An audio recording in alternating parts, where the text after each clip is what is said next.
Right now we're looking to PE ratios of above 200x, and every company is talking about AI. Some founders believe that AI will actually double and triple their company valuation, while others think it's just a buzzword. And the truth is, I think AI has the potential to double and triple your valuation if it actually changes your fundamentals. And in today's video, I will show you how buyers or investors are really looking at AI, what creates value, what's just noise, and how to make sure that AI actually improves your valuation and your exit potential.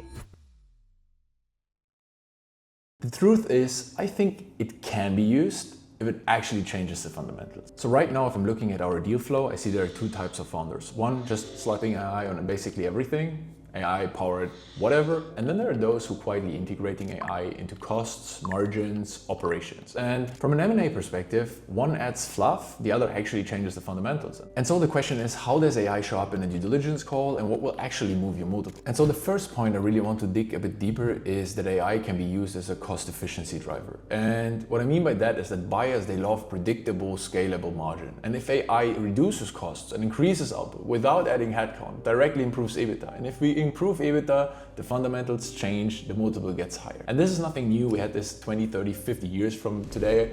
If you were able to make your business more efficient, more effective, more profitable, you were able to get a higher multiple on it. So you use AI in a beneficial way to change fundamentals and not just state that you're using it for a marketing reason. The second point I want to dig in is that you can use AI as a revenue quality enhancer. And what I mean by that is that you can increase the retention, personalization, the product stickiness, it lowers the churn, increases the customer lifetime value. For buyers, predictable revenue equals higher multiples. It's basically the same as in the first point. So if you're using AI to make your product or service more indispensable, recommendation engines, dynamic pricing, predictive maintenance, all those things, it's not really hype, it's recurring value, which definitely changes your valuation as well. And then the third angle is that you use AI as a strategic narrative. And I was saying this before in my very first video, and I will say it again. I know buyers, they look at numbers, but a very, very large portion also buys strategically or buys narratives. And this was the reason why I was able to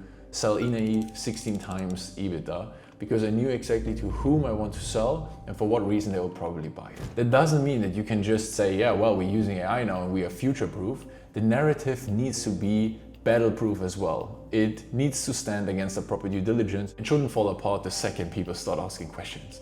So I want to really stress that the narrative is important, but it needs to be built on a fundament. Is it proprietary tech, or is it just an API call to OpenAI? Is it really embedded into your workflows, or is it just buzzword on a slide where you tell everyone it is embedded, but it has not really a use case? And by the way, if you're interested in how I sold INAI 16 times EBITDA, you just write a comment and I'll create a full free case study about how this was possible and which levers I pulled to actually make this happen. And then last but not least, there are some limits in all of this. I think that yes, AI will boost your valuation, but if you're a small service business or agency, integrating AI tools might make you more profitable, but it can also make you more replaceable. It can basically kill your moat. So buyers love efficiency, but they hate fragility. If it removes your moat, they'll discount it.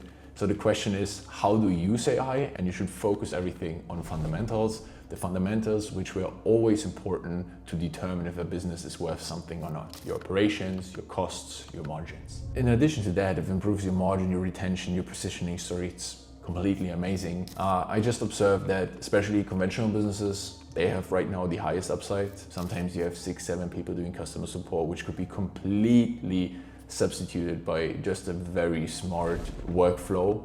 On the other hand, it takes off the table the vision of optimizing it for the buyer and selling it for more, or just there's always an idea why people buy it. They see potential, and if the potential is already completely taken, yeah, the price will be higher, but sometimes it also will be more work for you. You lose some time. It depends very uniquely on the situation. This is where the art of M&A comes in. So if you subscribe to the channel, if you hit the like button, if you let me know what you're interested in, I will make sure that I break down in the next videos how to exit a business or how to actually buy a business, how to make sure that you have the intelligence to be on the side of the most profitable exits or the most profitable acquisitions. Have a lovely day and see you next time.